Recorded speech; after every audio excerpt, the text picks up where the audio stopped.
मित्रों नमस्कार। आज हम बिहारी के एक दोहे का संदर्भ सहित व्याख्या करेंगे। नहीं परागु नहीं मधुर मधु, नहीं विकासो इहि काल, अली कली ही सौ बिंध्यो, आगे कौन हवार।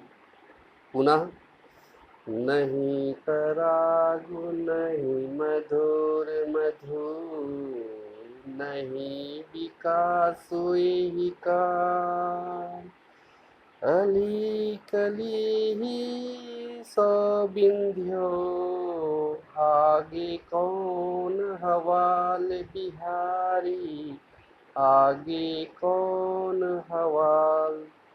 संदर्भ के रूप में सभी जानते हैं कि यह दोहे महाराज जय सिंह को राजकाज के भान कराने के लिए बिहारी जी ने लिखकर भेजे थे। उन्हीं को उपदेश के रूप में, नियुक्ति के रूप में बिहारी जी ने कहा है। जब राजा जय सिंह अपनी नवोढ़ा रानी के मुँह पास में बनकर राजकाल को भूल गए थे, तो राजकाज के शुभ चिंतन कराने के लिए बिहारी ने यह दोहा लिखकर भेजा था। व्याख्या के रूप में देख सकते हैं, अभी इसमें पराग अर्थात यौवन रंग नहीं है, नहीं परागु नहीं मधुर मधु। अभी इसमें पराग अर्थात यौवन का रंग नहीं है, इसमें अभी मधुर मकुरंद भी नहीं है, नहीं विकास यही काल, और न अभी इसके अंगों का विकास हुआ है, अभी तो यह निरी कली है। अली कली सौ बिंध्यो, आगे कौन हवाल।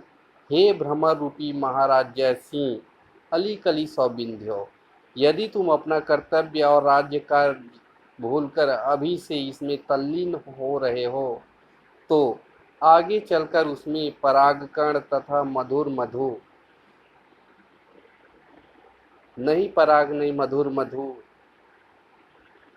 अर्थात जब इसमें धीरे धीरे, अभी तो यह कली है, अली कली ही सौ बिंध्योई, तुम अपना कर्तव्य भूलकर जब इसमें आप मोह पास में बंधे हुए हैं, पराग तथा मधु मधु का विकास होगा, अर्थात यौवन के अंग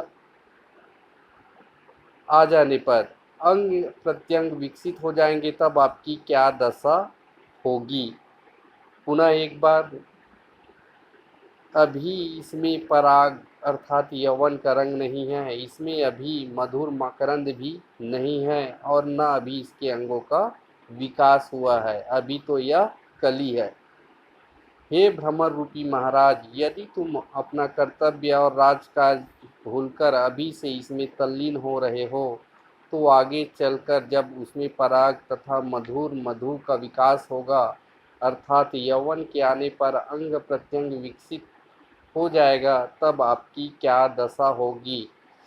नहीं परागु नहीं मधुर मधु, नहीं विकास यही काल,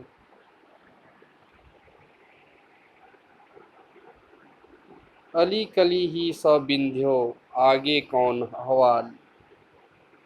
विशेष के रूप में देख सकते हैं, यह दोहा ऐतिहासिक दृष्टि से महत्वपूर्ण है। जब बिहारी महाराज जय सिंह के यहाँ वार्षिक वृत्ति लेने गए, तो उन्होंने देखा कि महाराज नवोढ़ा रानी के प्रेम में इतने डूबे हैं कि महल से बाहर ही नहीं निकलते। किसी दरबारी का महाराज को सचेत करने का साहस न था। बिहारी ने यह दोहा किसी प्रकार उनके पास भिजवाया। इसको पढ़ते ही महाराज की मोह निद्रा भंग हो गई और वे राजकाज में लग गए। कहा जाता है कि बिहारी सतसई की रचना का कारण भी यही बना, मतलब उनकी इस दोहे से खुश होकर उन्होंने उनको प्रेरणा दी कि ऐसे ही तुम एक दोहे की रचना करो और प्रत्येक दोहे के बदले आपको 1 स्वर्ण मुद्राएं मिलेगी। इन अलंकार योजना में देख सकते हैं विशेष के रूप में अनियोक्ति और अनुप्रास के अलंकार का प्रयोग हुआ है। नहीं पराग, नहीं मधुर मधु, नहीं नहीं अनुप्रास अलंकार है। अनियोक्ति अलंकार है जहाँ पर एक फूल के विकास के काल में बताया है, तो वहीं दूसरे राजकाज मतलब नौढ़ा रानी की प्रेम मोह पास में बंधे होने से उनसे छूटने का भी निवेदन करते हैं। इस तरह इसमें अनुप्रास और अनियोक्ति अलंकार का सुंदर समन्वय भी हुआ है। धन्यवाद।